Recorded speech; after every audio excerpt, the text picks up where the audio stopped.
افغانستان بنډار له نجیبې سره خدای دې وکړي چې تاسو ټول روغ او جوړ اوسېږئ. دا خو به زه نه وایم چې زه خفه شوې وم دې موسیقي په ځکه چې واقعي چې رخصتیانې ډېرې ښې تېرې شولې او مخکې ماته خو معلومه وه خو اوس واقعا پوه شوم چې دا وقفه دا دمه دا بریک په ژوند کې څومره زیات ضروري. نورې خبرې به در سره کومه خو راځم چې د اشپزخانې خواته راځئ چې ولاړ شو او وګورو چې یلدا جانه څنګه ده زما نه بغیر د دې ورځې څنګه تېرې شوي دي. خو هسې دې ویلي چې ما خلکو ته ویلي چې زه هم نجیبې سره تلیم دوبۍ ته. خوش آمدید. خوش باشی. خوب هستی نجیبه جان. تشکر. زنده باشی. یک سلام به تمام بیننده‌های عزیز. خدا کنه خوش و آرام سرحال باشین. و یلدا جان کتما بود در دبی شما ندیدین نه خودش سنپ چت نداره نه باز میگم من اجازه فامیلی ندارم باز به خاطر من عکساش ندادم نه درست. امروز یک کرایی مرغ است که از سینی مرغ است منتها به دیگه کرایی ها متفاوت است فرق داره به خاطر که ای بیات استفاده میشه یا نخود باشه دال نخود باشه دیگه از این بیات استفاده میکنیم. این کرایی که است کرایی هند است چون مردم هندستان زیادتر می ترکاری بیات نخود بسیار و این به صحت بسیار فایده هم بسیار فایده داره. دیگه به مو خاطر دیگه اول میگیم که چی است مواد گوشت مرغ است. ما دال نخود نداشتیم در دسترس نخود گرفتیم یا دال نخود یا نخود فرق نداره. لوبیا چه لوبیا نمیشه نه جواری میشه دال نخود میشه نه لوبیا به خاطر از اینکه خودش اگه نجیبه جان متوجه شده باشه یک رنگ سیاه از خود جدا میکنه بازمو است که کرایی را خراب میکنه به مو خاطر نمیشه. نخود است نمک عادی یگان وقت زنا در خانه میبخشی از خود یک تجربه میکنی تجربه را نکنی. مساله کرایی است تخم گشنیج است مرچ سیاه است زردچوبه است بانجورومی است که در خود کرایی استفاده میشه مرچ است ادرک است سیر است و یکم هم به دیزاین دکور و بشقاب استفاده میکنیم. حالا میریم ببینیم که چند شده چند شده رادی چه پرایس لیست بعد از اون میگیم که چی رقم تایش. د چرګ او دال نخودو کړایی لازمه مواد چرګ غوښه نیمه کیلو 110 افغانۍ دال نخود نیمه کیلو 80 افغانۍ رومی بانجان نیمه کیلو 60 افغانۍ ډولمه مرچ 2 دانې 60 افغانۍ کاهو 1 دانه 60 افغانۍ بادرنګ 2 دانې 15 افغانۍ مرچ او مساله د ضرورت وړ 250 افغانۍ او بله نو 250 کې دا خایسته هندی کړای چې ورته مونږ وایو دا به تاسو یلدا جان پخې او یلدا جان خانمای عزیز که در خانه همیال مرا میبینین خوب به آشپزیتان باید زیاد توجه کنین وقتی که داشت با شاور دویم زن میگیره در آشپزخانه که مدرین زیاد توجه کنین یا دیگه که میکنین سر دیگه‌تان خوب توجه کنین بیاز خزامت میکشین بیاز خسته و مانده میشین یا برو یک چیز خوب پخته کنین که واقعا اون فامیل بخوره نوش جان کنه بگوی دست درد نکنه یکی بخوره والا بگوی مزه نداره. ما که همیشه میخوریم نان که یلدا جان پخته میکنه میگم دست درد نکنه واقعا بسیار خوب پخته میکنه. اول در کرایی کم روغن بندازین بسیار کوشش کنین که از روغن کم استفاده کنین.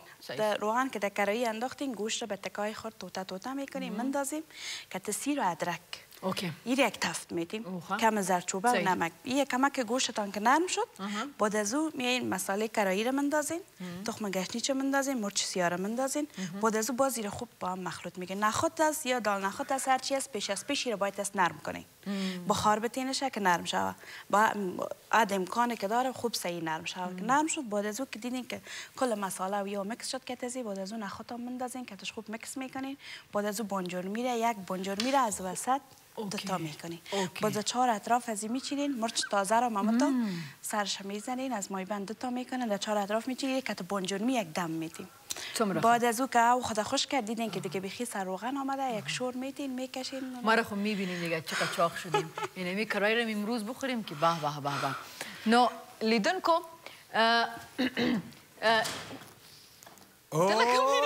خوش آمدی خراغلی نجیبه ده خراغلی دلته راځي چې شارټ دسته جوړ شي ډېر نور مخکې ساعتت خوب است یاد داری خیرتی سعی که با خودی تفریح چقدر با آدم فایده میکنه والا بسیار آدم یک دفعه انسان میشه والا من یک پیام برم همی دخترای خواستگار نداره ولی از خدا یک ریاکسو چکر بره این چی معنا شد؟ به خاطر از اینکه نامخدا بشاش میشه آدم مقبول میشه آدم نه ولای من میگفتم تنها چکر به مرداست نه مگم بسی اثرام است ما و نجیبه جان مقبول بودیم فهمیدی؟ نه مقبول خوب بوده مگم در این روزای آخر بسیار همه تو بیخی به تیله چالان بوده و یک کس ما خواندم ایمیل بسیار سرقصد داره خب یک اندیوالم بوده که ایمیل کرده بود گفت که هر روز که یلدا جان دیگ پخته میکنه گفت ما دیگ پخته کنیم نیم لقمه هم نرسیده همین قدر رو با 40 نفر پخته کرده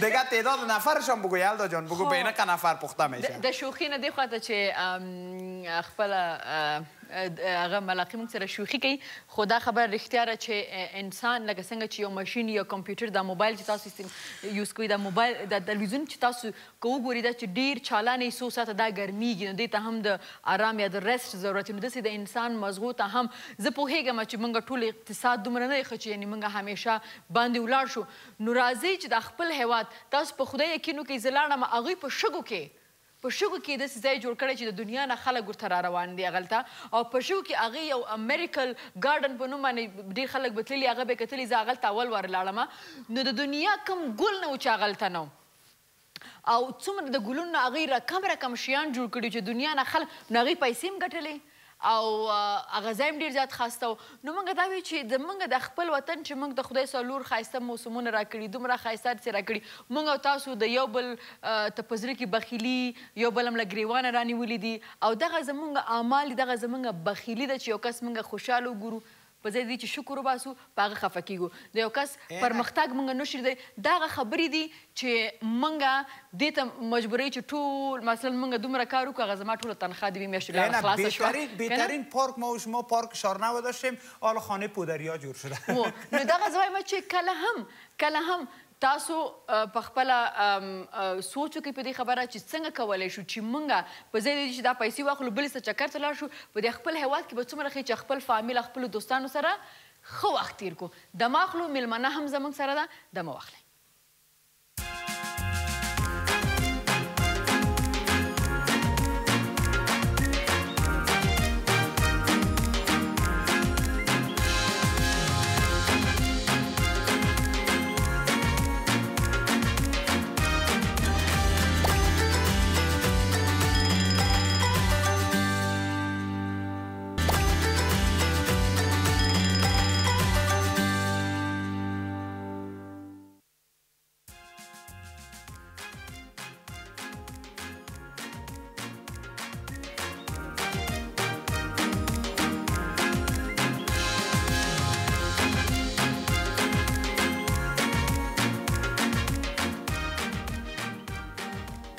یو وارې بیا ښه راغلاست د مې نه وروسته زما میلمنه له ما سره ناسته ده لیدونکو او دې نه مخکې چې زه له هغې سره خبرې شروع کړم غواړم چې د هغې په باره کې دا ویډیوي کلیپ تاسو وګورئ بیا بېرته راستانه کېږو او له هغې سره خبرو ته دوام ورکوو ریحانه آزاد د قوس پر 18 د کال په 1918 کې د شهرستان ولسوالۍ د دایکنډي ولایت کې د نړۍ ته سترګې غړولي دا د اسحاق آزاد چې مشهور په استاد آزاد د مشره لور ده استاد آزاد د پوهنې په برخه کې د دایکنډي ولایت په سیمه کې یو پیژندل شوې څیره ده میرمن آزاد لومړنۍ زده کړې د دایکنډي په شهرستان ولسوالۍ کې سرته رسولي دي او لوړ زده کړې د سیاسي علومو او نړیوالو اړیکو په برخه کې په کال 1993 میلادي له کاتب پوهنتون څخه فارغه شوې ده نوموړې له 23 کلنۍ څخه سیاسي او ټولنیز فعالیتونه پیل کړي او له یوې نیمې لسیزې څخه په دې برخه کې فعاله ونډه لري همداراز نوموړې د بشري حقونو د میرمنو حقونو او ټولنیز عدالت په چوکاټ کې مبارزه کړې ده نوموړې د لومړي ځل لپاره په کال 1984 کې په انتخاباتي ډګر کې برخه واخیسته چې په لوړو رایو د دایکنډي ولایتي شورا ته بریالۍ شوه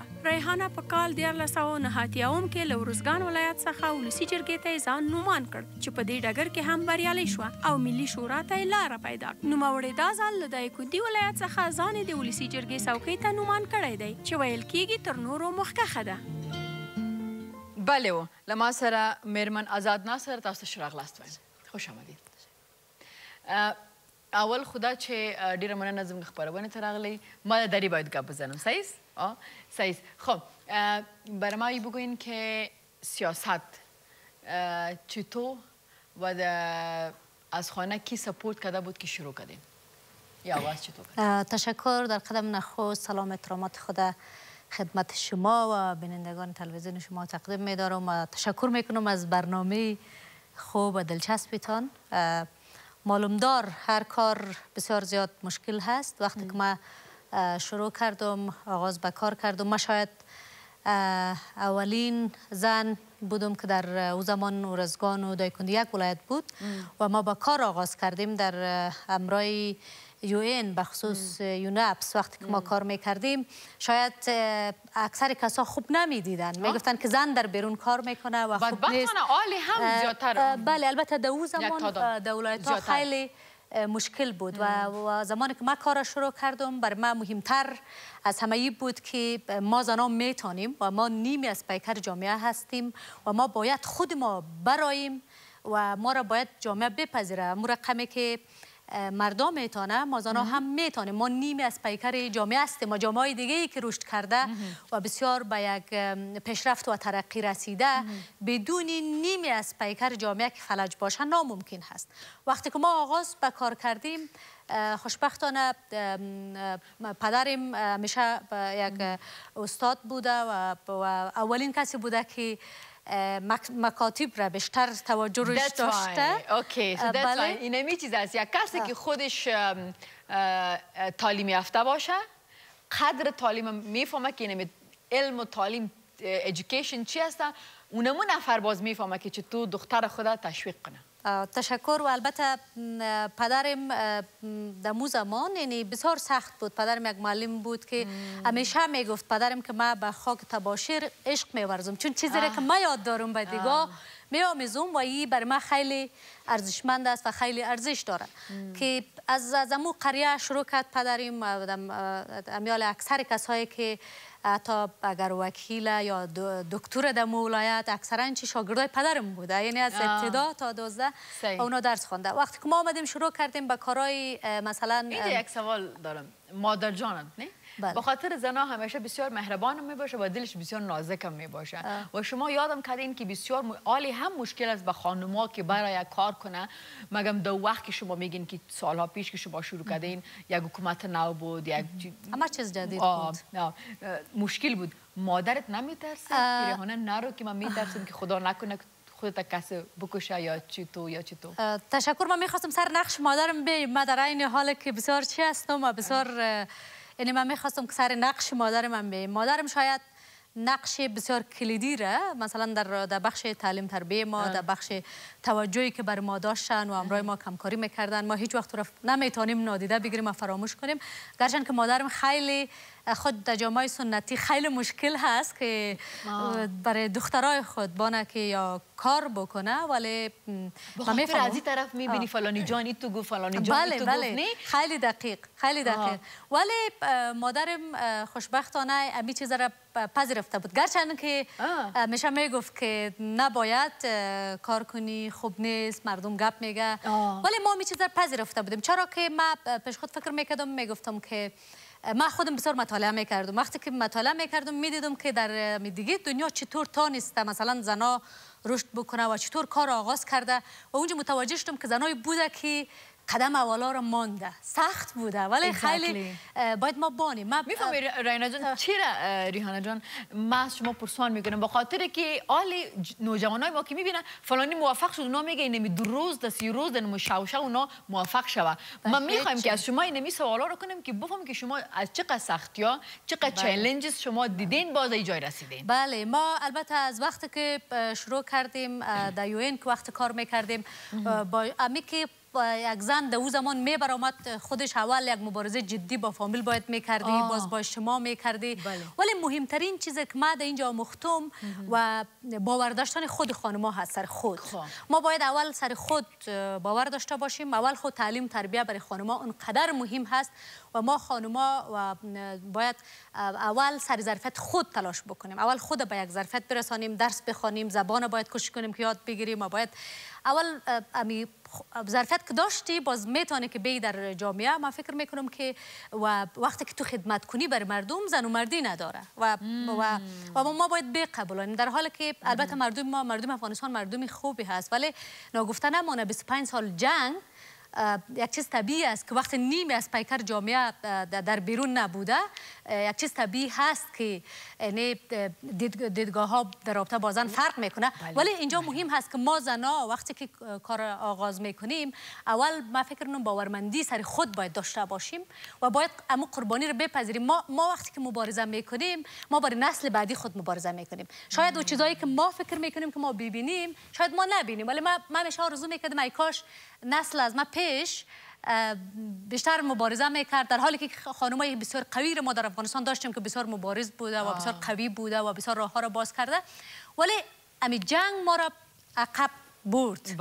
وقتی که عقب برد ما پس زنا به کار نیاز داشت که می آمد در جامعه اول عادی میکرد مردم را. ما سالهای اول که کار میکردم باور کنین برای ما مهم نبود که مثلا ما چقدر دستاورد می داشته باشیم. برای من مهم بود که ما را اول بپذیره به عنوان بله این بسیار مهمه. وقتی که پذیرفت باز ما میتونیم که مثلا در کارهای کلانتر آغاز کنیم. من اول از UN شروع کردم کارهای خدا که در بخش زنان و اطفال و بعد از او باز پس در شورای ولایتی که اولین انتخابات بود در اون زمان که ریاست جمهوری و شورای ولایتی یک جای البته انتخابات میشد و همچنین ولسی جرگه. ما یادم هست که وقتی که ما در رادیو میشنیدم که گفت ولایت ورزگان نه ولایت شده بود، یک چند وقت تیر شده بود و قدر زیاد ولایت جدی هم نبود، از پیکر ورزگان جدا شده بود و حتی زنها حاضر نبودن که برو ثبت نام کنه در شورای ولایتی. وقتی من در رادیو شنیدم من همیشه عادت داشتم که رادیو رو زیاد میشنیدم، واقعا بر من به عنوان یک زن یک درد واری بود که چرا ما زنها سهم نمیگیریم. یعنی وقتی که ما 3 کرسی حق داریم چرا ما سهم نمیگیریم. من حتی از همین جیر موتر در بس گرفتم رفتم خدا در شورای ولایتی ثبت نام کردم. شاید خیلی جامعه برش نو بود و رایدی اما چی چون امی جنگا مرقب کرده بود. مهمی بود که قدم اول خود گرفتی. بله. و اونمو مهم است. منگا دی سره بندارم د سیلرو خدا وخت دماره د ماخلو به بیتر استانی کیو.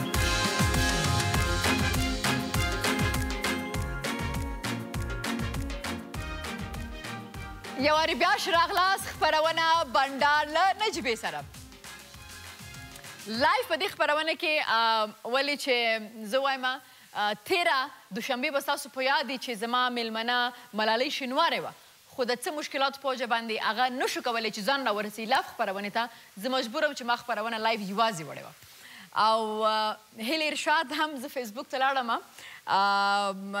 یو ګیله رالیږلې ده، زه به د هغې خواته راځم. تاسو هم کولی چې د فیسبوک خواته لاړ شئ او موږ د خپل کمنټونه پرېږدئ. او ایلۍ جانې زه ستاسو ته به زه پرسنلي هم په واټساپ درته میسج کوم، خبرې به در سره کوم او لایو هم زه درته وایم چې ستونزه څه واله. صحیح ده؟ بهتر ازم ستاسو خواته طرف شما میایم که اولین چیز برای ما ای بگوین که وقت که شما خود ثبت نام کردین چقدر برات آسان بود که براین از ولایتی شورا؟ آسان نبود. اول باید ما امرای فامیل مشوره میکردیم، فامیل را راضی میکردیم که خیلی مشکل بود چون اونا دلش نبود که شما اونا اول خیلی جنجال بود. یک دش میگفت باشه، یک دش میگفت نه، ولی اونجا یک کسی که بسیار مرا سپورت کرد مامایم بود. مامای عزیزم بود که خیلی جدی استارت شد و حتی اکثر کسا را قناعت داد که من کاندید بکنم و وقتی که ما ثبت نام کردم بعد از او این آسان نبود. در یک جامعه او زمان بعد از جنگ انتخابات اولین بار بود که در افغانستان میشد و برای یک زن آسان نبود که مبارزات انتخاباتی خود پیش می برد و اونجا او زمان حرف تفنگ بیشتر شنیده میشد چون مردم را بسیار ترس نشان میداد یا مثلا زور میگفت و بیشتر قماندانا یا تفنگ سالارا بیشترین کرسی ها را در وقتا میگرفت. ولی ما رفتیم و برای که گشتیم یا خانه به خانه یا مردم را قناعت کرد یا امو خدمت پدرم بود و همچنین خودم که همیشه میرفتم مثلا صحبت میکردم بیشتر علاقمندی داشتم که خودم برم صحبت کنم در بین مردم که من چرا کاندید کردم چرا کاندید کردم چرا علاقمندی گرفتم و من چی میخوایم. این خیلی مهم بود و این بسیار مهم است که خانم چطور میتونه پیام خود برای مردم برسانه و ما فکر میکنیم به اکثر کسا در این باور هست که در انتخابات ها بیشتر نقشه یا پیسه داره یا مثلا فامیلای زایمند داره. ما میخوایم امیر برای بیننده‌های عزیز شما بگویم. ما البته 3 بار، یک بار در شورای ولایتی، باز ولسی جرگه، امی دوره آخر در ولسی جرگه که ما تا البته نتایج ابتدایی که اعلان شده است کمیسیون ما به چوکی مردم آمدیم و این خودش نشان دهنده ازیه که ما باورم هست که وقتی که زنها یا جوانها سر خود باور داشته باشه و بتونه پیام خود دقیق برسانه به مردم و مردمش صداقت ببینه، من فکر کنم شرط اول صداقت است با مردم که تو واقعا مردم مطمئن شه و که تو واقعا دقیق از اون نمایندگی میتونی یا نمیتونی. و من فکر کنم بحثی مسئله مالی نیست ولی مهمی است که تو خودت چقدر میتونی فعال باشی و چطور میتونی پیام خود برسانی و چطور میتونی مردم را مطمئن کنی که تو نماینده خوب میتونی باشی و صدای مردم میتونی باشی و میتونی که مثلا مردم توقعی که از مردم داره وقتی که بر تو اعتماد میکنه امانات خود و چطور میتونی که از او دفاع بکنی و چطور میتونی که پس جبران بکنی و باید کار کنی. اصلا یعنی وکالت اکثر کسایی را امتیاز نیست، اصلا یک مسئولیت بسیار بزرگ است. ما باید این پست امتیازی نبینیم، پست مسئولیتی وقتی که نگاه کنیم. من فکر باز میتونین که شما هر دوره بیان مثل خود دارین و برای من بگوین که وقتی که خودت گفتین که از ولایتی شورا باز به پارلمنت که می آمدین، چقدر برات آسان بود؟ آیا که مردم رای دادن و خودت مطمئن بودید که کلی چیزا صحیح یا نه برای اون کدام مشکلات بود گپا بود؟ البته وقتی که ما پس آمدم از ولایت ورزگان شما میفهمید که یک ولایت خیلی سنتی و خیلی سخت است و حتی خانم‌ها یعنی بسیار کم در اونجا سطح اشتراک مردم هم کم است ولی خانم ها کمتر حاضر بشه که به آسان نبود. یعنی وقتی که ما میم هر بار حتی برای خانم ها برآمدن از خانه خیلی مشکل است. وقتی که تو موری در مبارزات انتخاباتی با غول‌پیکرها با مردمای بسیار قوی و مافیا و جنگ سالارا طرف هستی. یعنی حال مهمی است که تو چقدر میتونی که بری پیام خود برسانی و بخصوص مردمی. یعنی مشکل بود برات آسان هرگز نبود. هرگز آسان نبود. یعنی آلی این دفعه که دفعه سوم است براتان آسان بود؟ اصلا هیچ وقت. یعنی من فکر میکنم که وقتی که ما میریم در مبارزات انتخاباتی یعنی تو فکر کنیم که هیچ کاری در دنیا آسان نیست و باید مبارزه کنیم و باید کار کنیم و باید زحمت بکشیم. یعنی واقعا باید زحمت بکشیم و باید کار کنیم برای مردم. وقتی که برای مردم کار کردی مردم میتونه برات اعتماد کنه. اگر کار نکردی امکان نداره. ما دیدیم بسیار مردم خدا کاندید کرده بود، نوجوانای ما خواهرای ما بسیار خوب گپ است، اما اونا یک چیزی میگفتن که او کسا میبره که پیسه دارن، پیسه دار هستن. به هیچ عنوان ما با این گپ موافق نیستم. اگر بحث پیسه داری باشه ما بیال وکیل 2-3 دار وکیل هستم، هنوز خانه در کابل ندارم و زندگی ما بسیار یک زندگی عادی دارم، نرمال و من نمیتونم از او حتی نه بسیار باریگارد زیاد دارم، هیچ چیز یعنی بسیار عادی مثل مردم هستم. شما خانه مردم خانه ها دارن. ولی یک چیز ما باور دارم که همه چیز پیسه نیست و مردم هم مهم مردم است که مردم واقعا اعتماد بکنه برای تو ولی تو برای مردم کار بکنی، دروازه همیشه برای مردم باز باشه. این بسیار مهمه. این تو نیست که در پارلمان رفتی با موبایل را وقتی که تو وقتی که در پارلمان رفتی دیگه تلفن مردم جواب ندی و یا دیگه حتی دروازه خود باز نکنی، کار مردم را نکنی. من فکر میکنم که یک چیز طبیعی است که مردم دیگه رای نمیده. مردم اصلا آل بادار کار نداره، مردم خدمتگار کار داره. بله صحیح خبره. عمده سر لازم ده هیل ارشاد خاطم هیل ارشاد یو د وکیلانو نه چې زه ډېره په ما ګرانه ده، ډېر احترام ورته لرم، ما ته د ویلو ضرورت په دې نشته هیلې جانې چې ته پوهېږې چې په ما باندې ګرانه یو میس انډرسټینډینګ چې زما نه زما د پروډوسر او ستاسو په منځ کې وشو هغه دا و چې زموږ خپرونه لایو وه او سهار نه هغې تاسو ته ټلیفون کو تاسو جواب ورنکړه کله چې ماسخوتن 5 بجې شو تاسو ته معلومه وه چې دا لارې کې هم مشکلاتو لاره بنده وه نو موږ په دې وډار شو چې تاسو ټلیفون اول جواب کوو نه سهار نه بیا مو آف کړه نو موږ وی چې خپرونه لایو د داسې نه چې د تیر دوشنبې غوندې بیا نه زه یوازې پاتې شم نو ځکه دغه مس انډرسټینډینګ زما او ستا په منځ کې جوړ شو خو زه په دې باندې هم پوهېږم چې ته ډېره مهربانه او موږ به درک کړو زموږ دا مشکل به درک کړي ثبوت یې د تېرې دوشنبې یوټیوب پروګرام وګوره د بنډار چې زه یوازې په دې خپرونه کې دلته ناسته وم نو زموږ بخښنه به قبلې او زه پوهېږم چې ته به موږ درک کړې زما ټیم یا موږ به باید درک کوې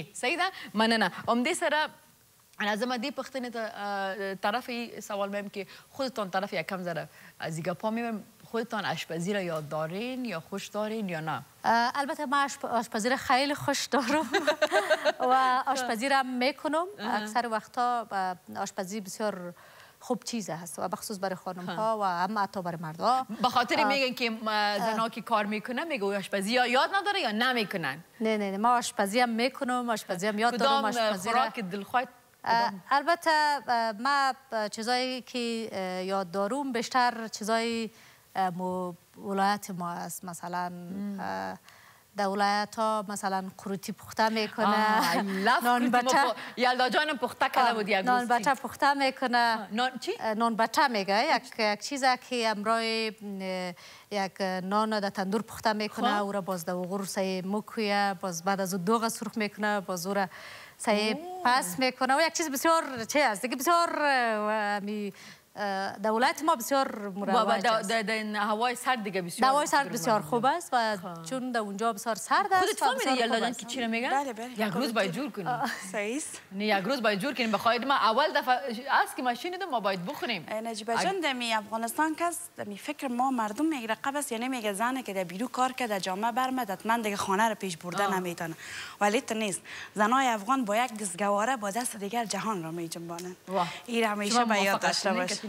بله البته زنا میتونه مردم میتونه و یلدا جان یک مثال دیگه است که خودش کارم میکنه اولادایش هم بسیار خوب تربیت میکنه و فامیل خودش زندگیش پیش میبره افتخار ما است یلدا جان همدې سره دمه خواته زو بیا بغیر پس د اینستاګرام خاتم زم د بندر او فیسبوک خاتم دمه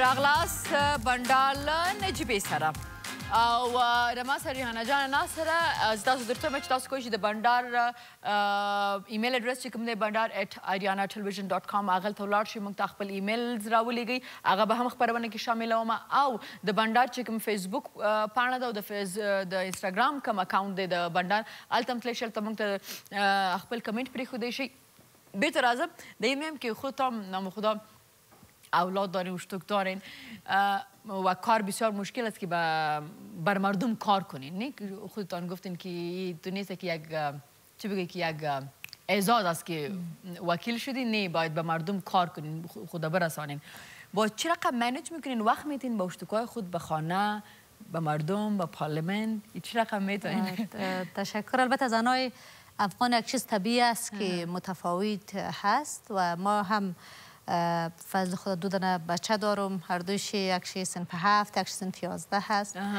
و اونا هم ما باید اونا هم رسیدگی کنم ولی ما تشکر میکنم از اولادای عزیزم که همیشه بدون از اینکه بسیار با امرایشان جدی بگیرم و خودشان خوشبختانه که درس خانه است و بیشترین توجه روی تعلیم تربیه می شده یعنی مثل که درسای خود میخونه و بچه کلانم خوشبختانه خودش اکثر کارهای خودش انجام میده مرا میفهمه که ما بیشتر در بیرون مصروف هستم و طوری بچه کلان تربیت شده مادرش بگه که برو بچه‌م کتاب تا بگی یا سبق بخوان خودش میخوره و حتی اضافه لباسای خودم میشه خودش در ماشین بسیار آرام و تام میکنه.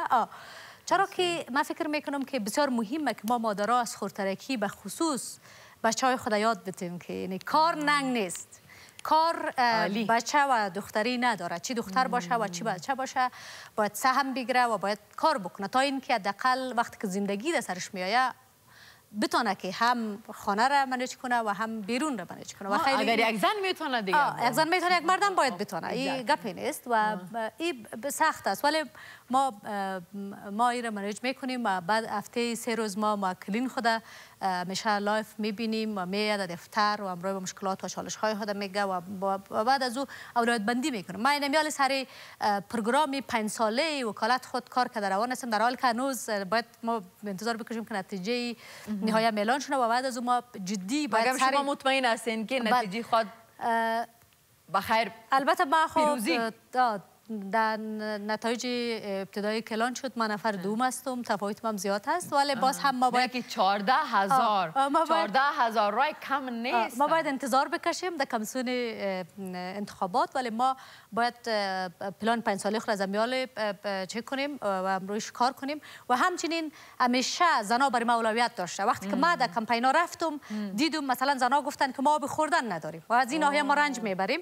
جولایای بسیار کلان در شانه زنا بود که ما رو فراموش کردن نمیتونم. ما انشالله اولویت های خود بسته‌بندی میکنم به اساس بودجه افغانستان که بسیار زیاد مشکل و چالش داریم و کوشش میکنیم که ما حداقل اولویتیم برای جوانا، برای تعلیم تربیه و برای زنان بیشترین اختصاص شده است. و پیش از این هم ما بیشترین کارم برای زنا مثلا در بخش تعلیم تربیه و بخصوص در بخش مثلا میرم طرف فیسبوک به خاطر زیاد دوستا در فیسبوک هم بر ما کامنت ماندن که باز نگویا که نجیبه هیچ قصی ما نشده تا کامنت ایلی ارشاد خوانده. بس خب منگتا دین فراز زدران سلام ویلی، بر ما سلام گفته، بر شما هم سلام گفته، تشکر. او بیا هم زما ایپیډ چې دی دا زه نوم رخصتم دم غریب رخصتو دم غریب چا نه دی چارج کړم داسې بې چارج زه باید موبایل کې وګورم. فردوس شیرزي سلامونه ویلي دي مونږ ته، ویلی دی چې د لغمان څخه وایي چې یک پرسان از شما کرده که شما بر زنها خدمت کردین، کار کردین و او چی کارا فکر کنه پرسان کنه که چی کارا هستن و کدام وقت به حقوق زن شما صدایتان بلند کردین، دفاع کردین از حقوق زن یا نه؟ بله تشکر از برادر عزیزی. من البته در بخش صدای من همیشه در رسانه ها و همچنین در پارلمان وقتی که در بخش خشونت و بخش زنای که مثلا همیشه صدای من بالا بوده و پیش از اینکه وکیلم نبودیم صدایم بالا بوده چون باور دارم به این و همچنین برای اطفال. و بخش دیگه ای که کارهایی که ما کردیم بیشتر وکیل میتونه روی قوانین بیشتر تاثیر بگذارانه و همچنین در ساحات برای بجدای مشخص مثلا برای به خصوص برای مکاتب دخترانه برای وضعیت صحی که زنها داره در اینی بخشا ما بیشترین تمرکز ما بوده و بیشترین تمرکز ما در بخشای بوده که خانم هایی که مثلا بیشتر رنج می برده یا عذاب صحی یا عذاب بینوشیدنی یا مثلا در کلینیک دسترسی نداشته. ما کوشش کردیم که حداقل این مشکل حل شده تا بنوزه که ما تا بسیار مهم است. اینی نقاطایی بوده که ما خیلی اولویت ما بوده و خیلی تمرکز و توجه جدی داشتیم و چیز دیگه ای که توجه ما بوده برای خانم ها به خصوص برای جوانایی که میخواسته کار بکنه یا بورسیه هایی که حداقل دسترسی برای ما بوده ما کوشش کردیم که بیشترینش دخترها یا زنا بره. چرا که ما 25 سال عقب ماندیم و 25 سال در جنگ نیم از پیکر جامعه که زنا و مردم مثل یک کبوتر وری میمانه. در دیگه جامعه وقتی که کبوتر اردو بالش درست است و پروازش بسیار دقیق است و میتونه پرواز کنه، وقتی که یک بال شکسته باشه پرواز کرده نمیتونه. و ما به باور دارم به او خاطر ما باید روی تعلیم تربیه، روی وضعیت زندگی زنا، روی اقتصاد زنا باید بسیار تمرکز جدی و تلاش جدی بکنیم. بخصوص چطور میتونیم زنایی که درس خوانده نمیتونه و چطور اقتصاد از اینا را چطور ما میتونیم که اینا به خودکفایی برسه. کارهای خرد و کوچکی که میکنه مثلا نامنشی در بامیان و در نامنشی مثلا در کابل اکثر جای است است که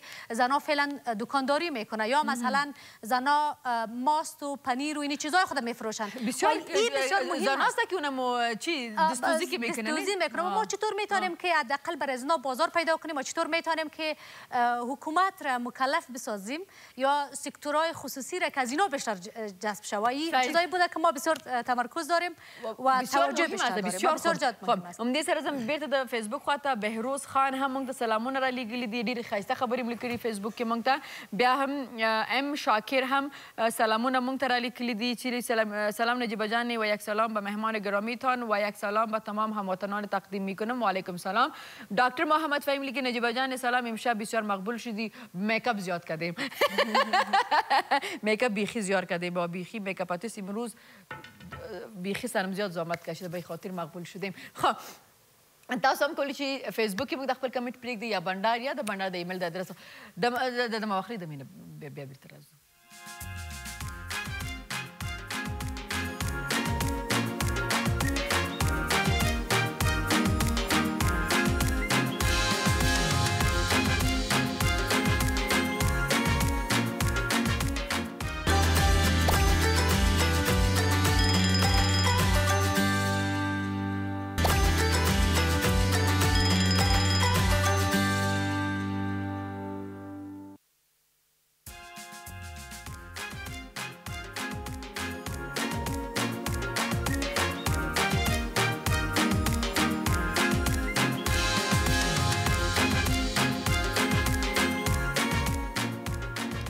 راغلاست بنډار له نجیبې سره و زما د بنډار اینستاگرام خواته خلکو موږ ته د کمنټونه پریښي دي. کوین ان لیکلی سلام نجیبه جان خوب هستین، پلیز بگوین امی کالای مقبولتان از کجا شاپینگ میکنین and I love you. کوین کسی I love you too و گفته که کالای ما از کجا شاپینگ میکنیم میره قرض گرفتیم. خب ما از اینجا نمیگیرم د کالی چې دی پنجابي زه اکثلا دلته نه اخلم، یو برند چې نوم یې نشم اخیستی ایمیل راولیږئ بنډار ته، زما ټیم به تاسو ته د هغه برند نوم درکړي، تاسو هم کولی شئ هغه کالي واخلئ. ښه بیا هم زایالدین زیارمل لیکلي دي په انسټاګرام کې موږ ته ته راته په ګلونو کې اوسېږي، تا دې هم خدای په ګلونو کې اوسئ او زموږ د افغانستان هر وګړی مې ارمان دی چې په ګلونو کې اوسېږي. درته مې ویلې چې مخکې ورځو کې تللی یم چکر ته، نو هر څه ته مې چې کتل دې سړکونو ته مې کتل، هی هی مې دا ټول افغانان ولې دلته نشته، دوی ولې دا نشي کتلی. چې چېرته به باغ ته لاړم چې ګلونه نو ما به یې وایي کاشکې دلته زموږ ټول افغانان وي، هغوی دا ګلونه یې کتلي وي، دا اعصاب یې لږ ارام شوي وی، په ځای چې یو بل ته داسې په قار دي لږ یې اعصاب ښه شوي، بل ته لږه موسکا کړې وی، څومره به ښه وای. ښه بیرته راځم همدې پس میم سوال یک سوال دیگه در ذهنم است. حالا شما نگن کی تو نیستم، ما در جامعه ما خانوما را تخریب میکنن، علتش چی است؟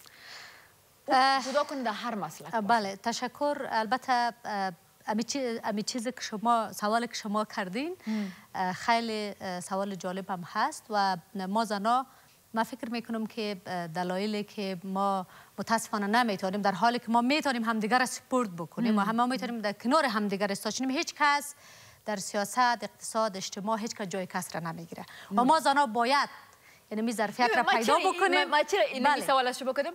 من میگم بس از که مردم ما را در سوشال میدیا در هر جای تخریب میکنه، اینمی خانوما وای مثلا اینمی خانوما چرا؟ ما باید در کنار همدیگر بیستیم و یکدیگر را دستش را بگیریم و چرا نیستیم؟ نمیکنیم. من فکر میکنم که ما زمانی میتونیم که زنا باید به این نتیجه برسیم که ما با تنهایی خود هیچ چیز کرده نمیتونیم. وقتی که در کنار همدیگر هستیم ما میتونیم بسیار چیزا را فتح کنیم و همین رقمی که ما چرا داد میزنیم که در تصمیم گیری ها در حکومت ما شریک نیستیم. من فکر میکنم یک از دلایل چی است که ما در کنار همدیگر نمیستیم در هر جایی که هستیم. حالا شما شاهد هستین که در پارلمان تقریبا چند وزیر آمد رای گرفت و یک دانه خانم بود رای نگرفت. باور کنین که برای ما خانم‌ها شرم بود و این یک ننگ تاریخی بود که ما نتونستیم حتی یک خانم را کامیاب بکنیم. ما خودش نشاندهنده است که ما نتونستیم در کنار همدیگر بیستیم. حتی در امریکا شما شاهد هستین که از نگاه سیاسی وکیلایشان در حزب دموکرات و جمهوری خواه است، ولی مسائل زن که میآید اتوماتیکلی در کنار همدیگر استاد میشه. و چرا اونا موفق است؟ چرا اونا پیشرفت کرده؟ چرا ترقی کرده؟ به خاطر از اینکه مسائل خرد و ریزه را کنار گذاشته و وقت مسائل کلان که آمده در کنار همدیگر ایستاد شده و این ما زنا باید بفهمیم. زمانی ما میتونیم حق خود بگیریم، حق گرفته میشه، داده نمیشه. زمانی ما میتونیم حق خود بگیریم، زمانی ما میتونیم در تصمیم گیری حکومت شریک باشیم که در کنار همدیگر بیستیم و از همدیگر حمایت بکنیم. دیگه بدگویی رو بس کنیم به لحاظ خدا. تا به کی هیچ نتیجه هم نداره، نتیجهش هم منفی است. از این خوشی روز گرفته تا نمیزن لیور، تا پس میاد جایی که کار میکنم، تا که میاد سیاست، تا که میاد هنرمندا، هر جایی که میریم اینمی غم هستن. ولی نجیبه جان باید ناامید نشویم، چرا که مشکل ما خانمایی بوده به نظر من، یعنی ما خانم‌ها را ملامت نکنیم. این مشکلی بوده که ما در طول 25 سال در جامعه نبودیم، عقب مانده شدیم، در پشت پرده ها بودیم و تصمیم گیری را مردانه بود و اون رقم عادت کردیم. و خوب است که ما زنها حال خود عادت بتیم به سپورت کردن همدیگر و در کنار همدیگر. بله، او را باید تبدیل کنیم و او را باید او طرف کنیم، چرا که اگر ما می‌خواهیم که در تصمیم گیری شریک شویم، به قدرت شریک شویم، تا زمانی که در کنار همدیگر نیستیم، یکدیگر حمایت نکنیم، ما نمیتونیم در اونجا برسیم. و شما ببینید، مثال میزنم مجاهدین چرا موفق هست؟ چرا موفق هست؟ ما سوال نمیکنیم. وقتی که منافعشان در خطر میشه، وقتی که منافعشان میآید، اتوماتیکلی از هر قومی که هست، از هر جایی که هست، در کنار همدیگر است. اونا چرا همیشه قدرت را میتونه بگیره؟ ولی ما زنا هم زمانی میتونیم که یاد بگیریم که در کنار همدیگر بیستیم و همدیگر حمایت کنیم. آخو مهمه روی دا چې زه د پنجشیر موضوع پښتون موضوع ازبک یم، زه تاجیک یم، زه هغه یم، دا چې جدا نو یو کس په اسانۍ باندې یوه ګوته ماتېږي. او کله چې ټول را یو شو، یو موټی شو، نو مشکله ده. او څنګه چې دوی وویلې چې یعنې موږ باید ښځې چې تر څو چې موږ په خپل منځ کې سره یو نه شو، نو زموږ طاقت ډیر کېدای نه شو. چې کله زموږ طاقت ډیر نو زموږ غږ هم څوک نه اوري، زموږ خبرې ته څوک اهمیت هم نه ورکوي. همداسې ده. ډېره زیاته مننه. ځو د اشپزخانې خواته، غواړم چې د اشپزخانې خواته لاړ شو، وګورو چې نن سیده او مایک تاسو باید ځان سره واخلئ. سیده ببینیم که یلدا جان برای شما کرایی میگه، هندی کرایی پخته کنیم. سلام یلدا جان، واقعا بسیار نان مزه‌دار و ما میفهمیم که چقدر با دستایتان زحمت کشیدین و درست کردین. خب یلدا جان اولاداش درس میخونه، خودش کار میکنه در یک رستوران، با شما میاد که تمام بر ما وقت میته، کار هم میکنه. میخوام یک کار بزنم شما ببینین که بفرمایید شما که نمک و چیزای جور است. نه شما بخورید، شما بگیرید. شما زیاد میخوره، پس هان میخوره. ما با زیاد میخورم، نه ما باز کم نمیخورم. بسیار مزه‌دار، بسیار مزه‌دار. بسیار زیاد تشکر. بسیار دستایتان زحمت کشیدین با دستایتان، واقعا بسیار زیاد مزه‌دار است. تشکر. آلی هم میخوایم که گفتنی شما به نوجوانا که این وقت بسیار در افغانستان نام خدا فعال از در سوشل میدیا شما میبینین، مگم باز هم یگان وقت که یک گپ میشه تعصب و چیزا را دیوانه میشه، یکی دیگر به زبانش میتونین که این طرف بریم این طرف بریم. صحیح با گپ میزنه که با خوسته تو از فلانی قوم هستی، فلانی قوم خوب است. بعد از خاص نوجوانا ما میخوایم شما برش بگوین که این بر اونا چی نقص دارن. تشکر بسیار زیاد. پیام برای جوانا به خصوص که آینده افغانستان است، امید تمامی مردم افغانستان است، جوانای عزیز ما میفهمم که با چقدر زحمت اینا درس میخوانه، با چه وضعیت درس میخوانه، ولی تنها چیزی که ما رو مقبول میسازه در کنار همدیگر و ما امی متفاوت بودن ما یا حتی در یک باغچه وقتی که تمام گلها هست چقدر مقبول و زیبا است. و اگر مردم افغانستان، قوم افغانستان را ما مثال بزنیم به یک باغچه، ما در کنار همدیگر و رنگ‌های مختلف در کنار همدیگر مقبول هستیم، زیبا هستیم، با زبان‌های مختلف، با مذهب مختلف و ما باید جوانای ما یک الگو برای دیگه مملکت‌ها باشه که ما امیدواری از این داریم که جوانای ما مرقم هست که برای دیگران یک الگو است. امیدوار هستیم که در کنار هم بودن را ما باید کاش هر روز در این برنامه مهمانا را نمی خواهش میکنیم که نمی گپ اونام بزنم من میزنم. خب گپ شماست که امید باید لاس ورنکو. ډیره زیاته مننه تاسو درته تاسو هم ډیره زیاته مننه. در سبا پوریم په الله باندې سپارېږم، په اخره کې به افغانستان زنده باد یک جای ناره میزنیم. نو شپه بخیر افغانستان زنده باد. د الله پامان.